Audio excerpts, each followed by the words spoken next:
नमस्कार, स्वागत है आप सभी का डीडी न्यूज के इस खास बुलेटिन एक्सप्रेस 100 में, जहां हम आपके लिए लेकर आते हैं राजनीति, मनोरंजन, देश, दुनिया, खेल और व्यापार जगत की सभी बड़ी खबरों को एक्सप्रेस यानी कि फटाफट अंदाज में। आपके साथ मैं हूं संध्या शर्मा। तो देखिए खबरें तेज रफ्तार से। राज्यसभा में आज की कार्यवाही की शुरुआत राणा सांगा को लेकर पक्ष और विपक्ष के बीच तीखी नोकझोंक के साथ हुई। राज्यसभा के सभापति जगदीप धनखड़ ने सदन में मर्यादित आचरण करने की बात कही। उन्होंने कहा कि राणा सांगा एक वीर योद्धा थे। उन्होंने युद्ध में अपना एक हाथ गंवा दिया था। वहीं संसदीय कार्य मंत्री किरेन रिजिजू ने कहा कि राणा सांगा को लेकर जो वक्तव्य दिया गया वो खेदजनक है। किसी को भी देश के हीरो का अपमान करने का हक नहीं है। केंद्रीय मंत्री पीयूष गोयल ने इस विषय पर कहा कि जो विषय है उसके दो पहलू हैं। रामजीलाल सुमन ने अमर्यादित बोल बोले हैं। पहले तो बोला, फिर उसको दोहराया। उन्होंने देश को बांटने वाली बात कही है।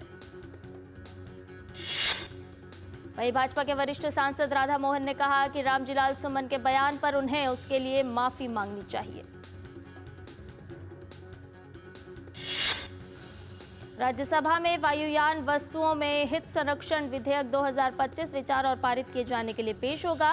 ये विधेयक भारत में लागू होने वाले अंतर्राष्ट्रीय समझौतों को कानूनी प्रभाव देने का प्रयास करता है। लोकसभा की कार्यवाही प्रश्नकाल के साथ शुरू हुई। प्रश्नकाल के दौरान रसायन और उर्वरक मंत्रालय से उर्वरकों की कीमतों से जुड़ा प्रश्न पूछा गया। प्रश्न का उत्तर केंद्रीय मंत्री जेपी नड्डा ने दिया। पश्चिम बंगाल की मुख्यमंत्री ममता बनर्जी की टिप्पणी ने विवाद खड़ा कर दिया है। ममता लंदन में ऑक्सफोर्ड यूनिवर्सिटी के कैलॉग कॉलेज में भाषण देने पहुंची थी। भाषण के दौरान एसएफआई के छात्र नेताओं ने ममता से आरजीकर मेडिकल कॉलेज से जुड़े मुद्दे पर सवाल किए। एसएफआई यूके के छात्रों ने लगाए गो बैक के नारे। छात्रों के विरोध प्रदर्शन पर ममता बनर्जी ने नाराज होकर अपने राज्य के शासन मॉडल की बात कही। वहीं एसएफआई यूके ने एक बयान में विरोध प्रदर्शनों की जिम्मेदारी लेते हुए कहा कि उन्होंने ममता के झूठ का विरोध किया और सामाजिक विकास के सबूत मांगे, जिसका ममता अग्रणी होने का दावा करती हैं। बीजेपी नेता दिलीप घोष ने ममता पर निशाना साधा है। उन्होंने कहा कि ममता आरजीकर कॉलेज में जो हुआ उसका जवाब देना होगा। वहां के लोग भी ममता से इस मामले में जवाब चाहते हैं। बीजेपी नेता प्रदीप भंडारी ने अपनी प्रतिक्रिया दी है। उन्होंने कहा कि इंडी गठबंधन के नेता जब भी विदेश धरती पर जाते हैं तो भारत का अपमान करते हैं। अब ममता बनर्जी भी राहुल गांधी के नक्शे कदम पर चल रही हैं। टीएमसी ने ऑक्सफोर्ड विश्वविद्यालय में हुई घटना की निंदा की है। टीएमसी सांसद सौगत रॉय ने कहा कि इस मामले में कदम उठाना विश्वविद्यालय प्रशासन और इंग्लैंड पुलिस का काम है। पश्चिम बंगाल की मुख्यमंत्री ममता बनर्जी की टिप्पणी पर भाजपा सांसद दिनेश शर्मा ने कहा कि देश के बाहर जाकर देश को बदनाम करना केवल इन्हीं दो चार दलों द्वारा किया जा सकता है। कोई राष्ट्रभक्त व्यक्ति इस तरह का आचरण नहीं अपना सकता। वहीं पश्चिम बंगाल विधानसभा में विपक्ष के नेता शुभेंदु अधिकारी ने राज्यपाल सीवी आनंद बोस को पत्र लिखकर अनुरोध किया है कि वो पश्चिम बंगाल सरकार को मालदा जिले के मोथाबारी में सनातनी हिंदुओं की सुरक्षा के लिए सीएपीएफ तैनात करने। संभल में अलविदा जुमे की नमाज को लेकर पुलिस प्रशासन पूरी तरह से मुस्तैद है। धरती से लेकर आसमान में पुलिस प्रशासन की पैनी नजर है। आज संभल की शाही जामा मस्जिद में रमजान माह के अलविदा जुमे की नमाज अदा की जाएगी। संभल जिले को 11 जोन और 28 सेक्टर्स में बांटा गया है। इसके साथ ही मजिस्ट्रेट समेत वरिष्ठ अधिकारी सड़कों पर भ्रमण करेंगे। सुरक्षा के लिए पीएससी और आरआरएफ की 10 कंपनियां तैनात की गई हैं। दिल्ली में अलविदा जुमा की नमाज के लिए फतेहपुरी मस्जिद में तैयारियां चल रही हैं। महीने भर चलने वाला रमजान इस समय अपने आखिरी सप्ताह में है। दिल्ली पुलिस की विशेष टीम ने एक वांछित अपराधी आकाश झा को मुठभेड़ के दौरान गिरफ्तार किया है। इससे पहले आकाश झा मायापुरी में गोलीबारी की वारदात में साल 2024 में भी गिरफ्तार किया गया था। पुलिस को वांछित अपराधी आकाश झा के विकासपुरी के इंदिरा कैंप नंबर 5 में छिपाने की सूचना मिली, जिसके बाद पुलिस ने आज सुबह उसके छिपे हुए ठिकाने पर छापा मारा। दिल्ली पुलिस ने आम आदमी पार्टी के राष्ट्रीय संयोजक अरविंद केजरीवाल और अन्य के खिलाफ एफआईआर दर्ज की है। दिल्ली पुलिस की ओर से राउस एवेन्यू कोर्ट को बताया गया है कि सार्वजनिक धन के दुरुपयोग को लेकर अरविंद केजरीवाल के खिलाफ एफआईआर दर्ज कर ली गई है। कोर्ट में दायर शिकायत में आरोप लगाया गया था कि केजरीवाल पूर्व आप विधायक गुलाब सिंह और द्वारका की पार्षद रही नीतिका शर्मा ने दिल्ली में विभिन्न जगहों पर बड़े आकार के होर्डिंग लगाकर जानबूझकर सार्वजनिक धन का दुरुपयोग किया है।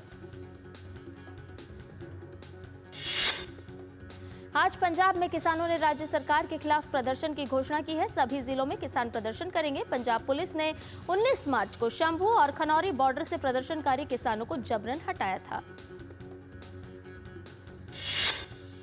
किसान नेता दर्शनपाल सिंह ने अपील की है कि प्रदर्शन शांतिपूर्ण तरीके से किए जाएं। फसलों पर एमएसपी की गारंटी समेत अन्य मांगों को लेकर किसान धरने पर बैठे थे।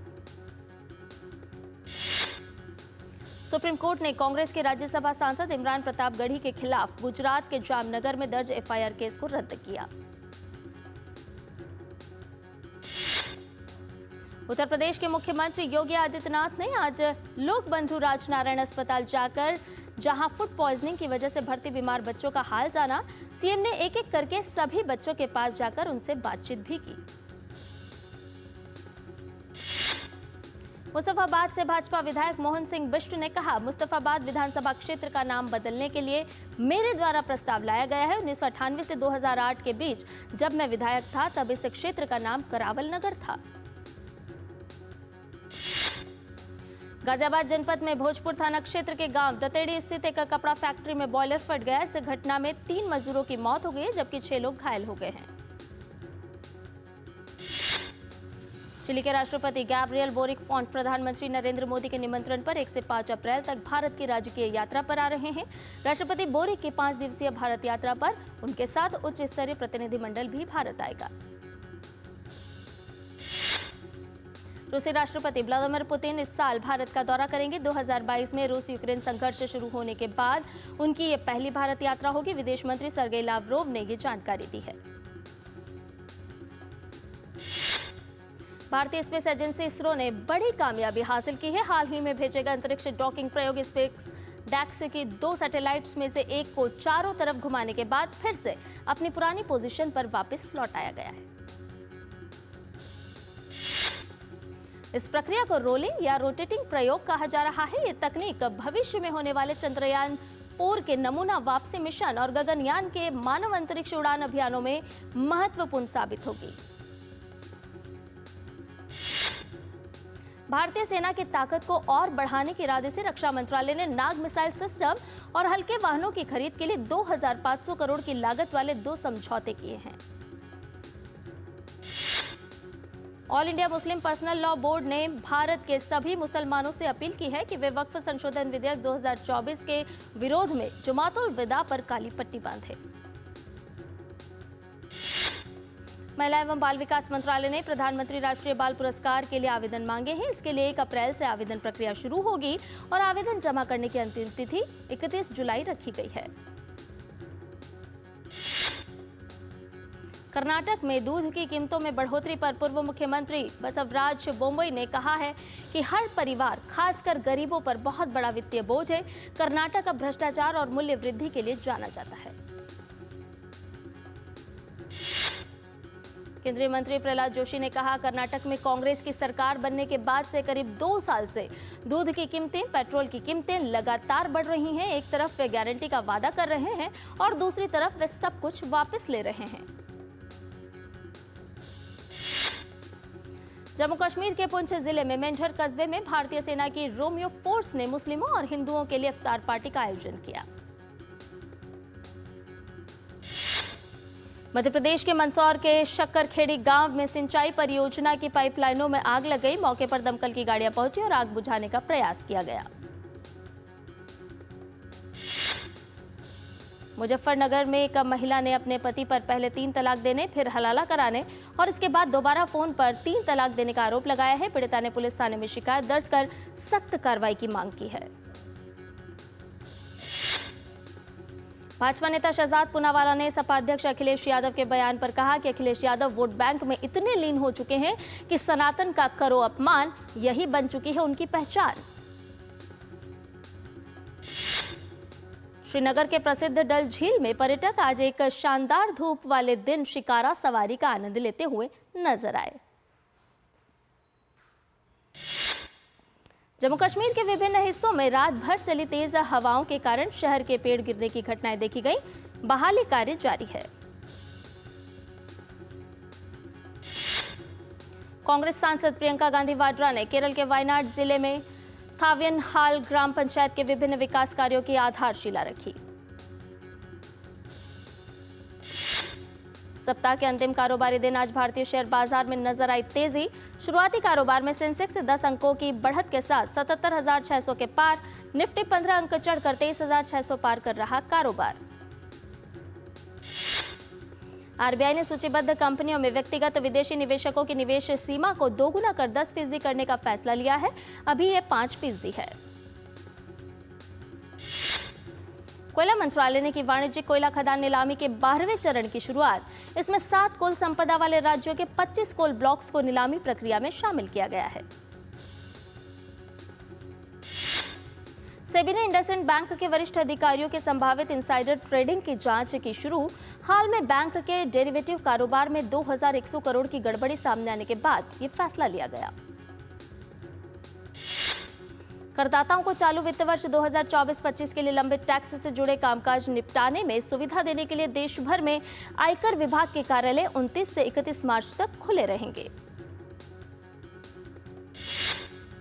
नई दिल्ली में एमएसएमई लीडरशिप समिट 2025 में सूक्ष्म लघु और मध्यम उद्यम मंत्रालय के केंद्रीय मंत्री जितन राम मांझी ने बताया कि सूक्ष्म लघु और मध्यम उद्यम मंत्रालय के अधीन 28 तरह के कार्यों की सूची है। और फिलहाल रुकने एक छोटे से ब्रेक के लिए जल्द हाजिर होंगे। जब धरती चीर कर निकलता है लोहे का पत्थर और मिलता है मोंगिया के जोश से, फिर तपता है, पिघलता है और बनता है फौलाद। अब होता है सरिया सारी खूबियों के साथ। मोंगिया स्टील, मजबूत देश का मजबूत सरिया।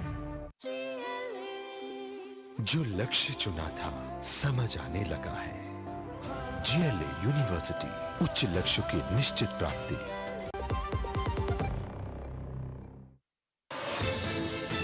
हर पल बदल रही है दुनिया, इसलिए हर खबर रखती है मायने।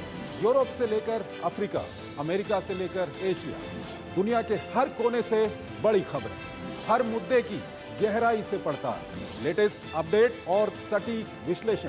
देखिए अंतर्राष्ट्रीय खबरों का भरोसेमंद कार्यक्रम खबर दुनिया की, सोमवार से शुक्रवार रात 10 बजे सिर्फ डीडी न्यूज पर। और ब्रेक के बाद एक्सेस 100 में आपका एक बार फिर से स्वागत है। आइए बाकी की खबरों को जानते हैं फटाफट अंदाज में।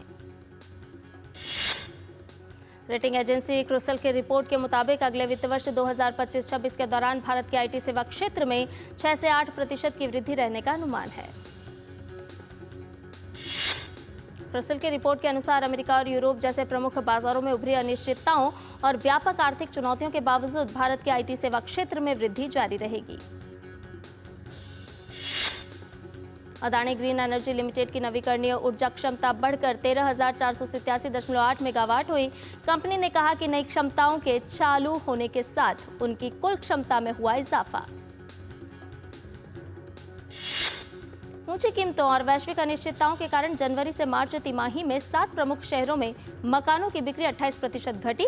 एनारॉक के अनुसार दिल्ली एनसीआर में मकानों की बिक्री में 20% की गिरावट आ सकती है। वाणिज्य एवं उद्योग मंत्री पीयूष गोयल ने कहा कि भारत और अमेरिका के बीच प्रस्तावित व्यापार समझौते को लेकर जारी बातचीत अच्छी तरह से आगे बढ़ रही है और ये दोनों देशों के लिए फायदेमंद होगा तथा देश के हितों की रक्षा करेगा। अमेरिका के साथ टैरिफ वॉर के बीच कनाडा के प्रधानमंत्री ने दोनों देशों के संबंधों को लेकर कहा कि कनाडा और अमेरिका के बीच मजबूत आर्थिक, सुरक्षा और सैन्य संबंधों का युग खत्म हो गया है। कनाडा के प्रधानमंत्री मार्क कार्नी ने ट्रंप के फैसले को प्रत्यक्ष हमला करार दिया और कहा कि हम अपने कर्मचारियों, कंपनियों और देश की रक्षा करेंगे। वहीं जर्मनी के वित्त मंत्री रॉबर्ट हैबेक और फ्रांस के वित्त मंत्री एरिक लॉम्बार्ड ने भी अमेरिका के खिलाफ जवाबी कार्रवाई करने की धमकी दी है। यूरोपीय आयोग के अध्यक्ष उर्सुला वॉन डेर लेयन ने कहा, नया शुल्क अमेरिका और यूरोपीय संघ में उपभोक्ताओं के लिए समान रूप से बदतर है। वहीं चीन, जापान, दक्षिण कोरिया ने भी ट्रंप के फैसले की कड़ी आलोचना की है। टेस्ला के सीईओ एलन मस्क ने सोशल मीडिया पोस्ट पर कहा कि टैरिफ से उनकी कंपनी भी होगी प्रभावित। वहीं ट्रंप के फैसले से कंपनी के शेयर में 1.3% की गिरावट दर्ज की गई।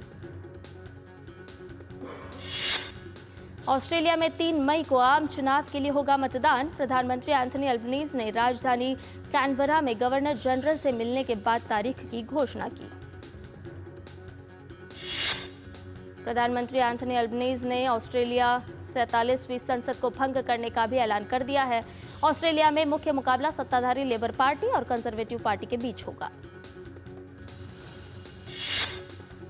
रूस के राष्ट्रपति व्लादिमीर पुतिन रूस यूक्रेन विवाद को शांतिपूर्ण तरीके से सुलझाने के पक्ष में, साथ ही साथ पुतिन ने यूक्रेन में एक अस्थायी प्रशासन स्थापित करने का सुझाव दिया है।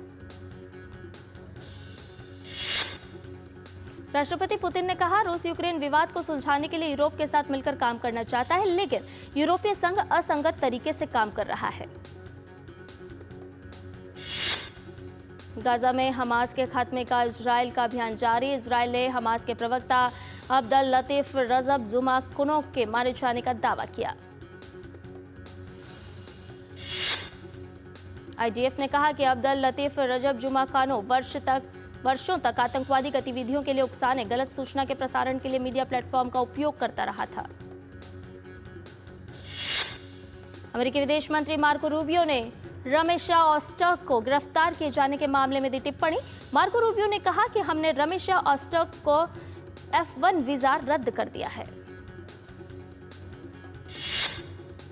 मार्को रूबियो ने चेतावनी देते हुए कहा कि अमेरिका पढ़ने और डिग्री हासिल करने के लिए स्टूडेंट वीजा देता है।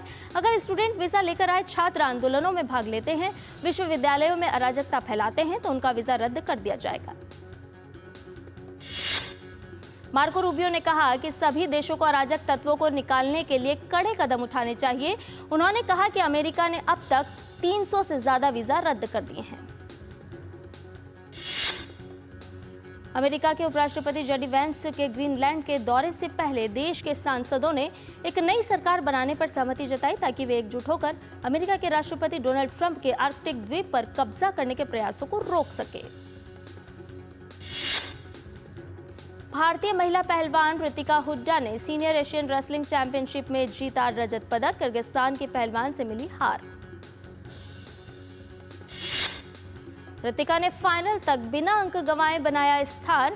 साल 2023 में सीनियर एशियन में जीता था कांस्य पदक। इंडियन प्रीमियर लीग में आज शाम चेन्नई में रॉयल चैलेंजर्स बेंगलुरु और चेन्नई सुपर किंग्स की टीम आमने सामने होगी।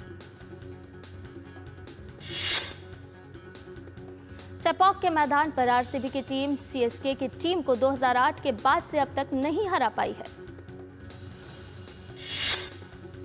लखनऊ सुपर जॉयंट्स ने अपनी पहली जीत दर्ज करने में सफलता हासिल की। लखनऊ की टीम ने सनराइजर्स हैदराबाद को उन्हीं के घर पर 5 विकेट से हरा दिया।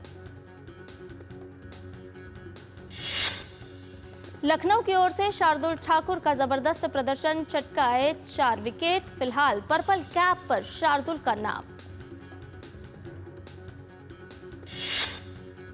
इंग्लैंड के पूर्व तेज गेंदबाज पीटर लेवर का 84 साल की उम्र में हुआ निधन। 1970-71 में एशेज सीरीज में इंग्लैंड को मिली जीत में थे टीम का हिस्सा।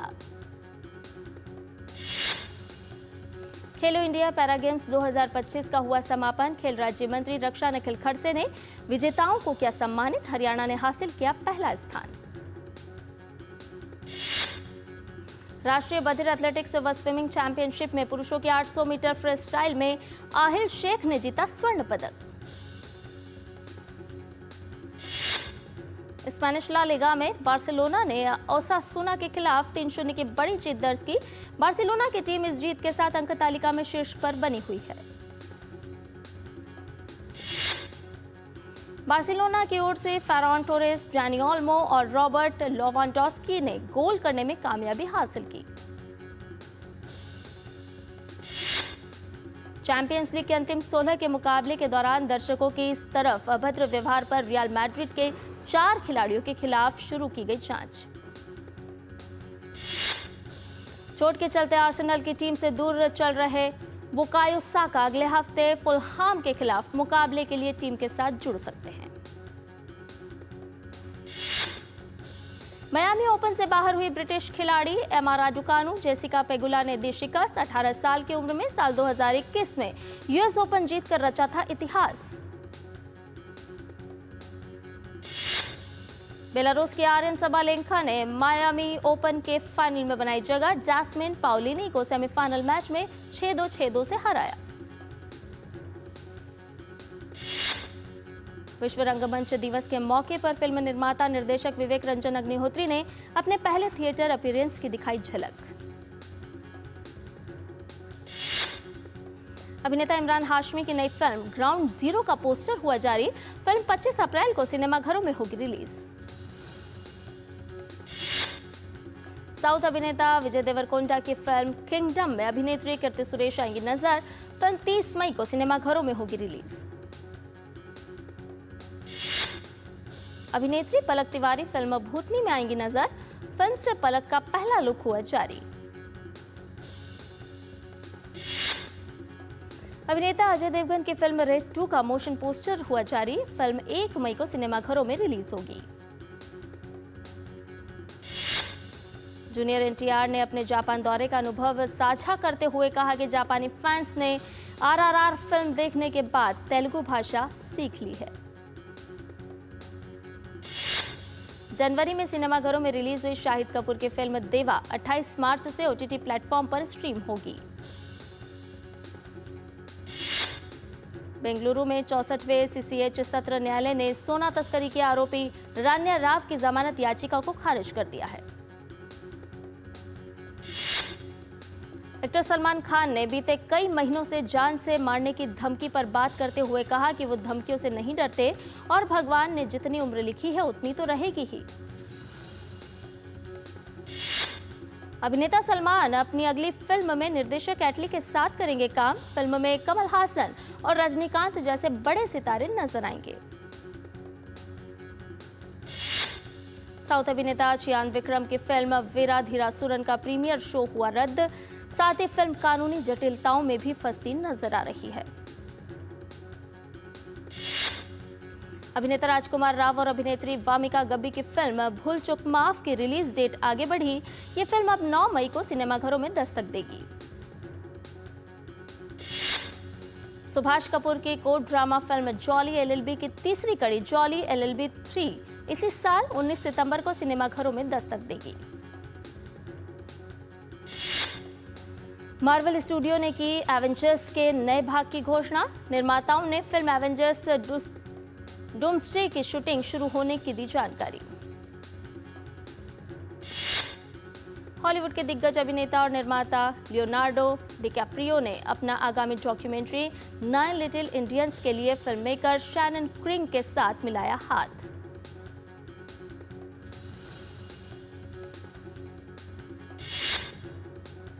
और एक्सप्रेस न्यूज में फिलहाल इतना ही। मुझे दीजिए इजाजत, लेकिन डीडी न्यूज पर खबरों का सफर लगातार जारी है। नमस्कार।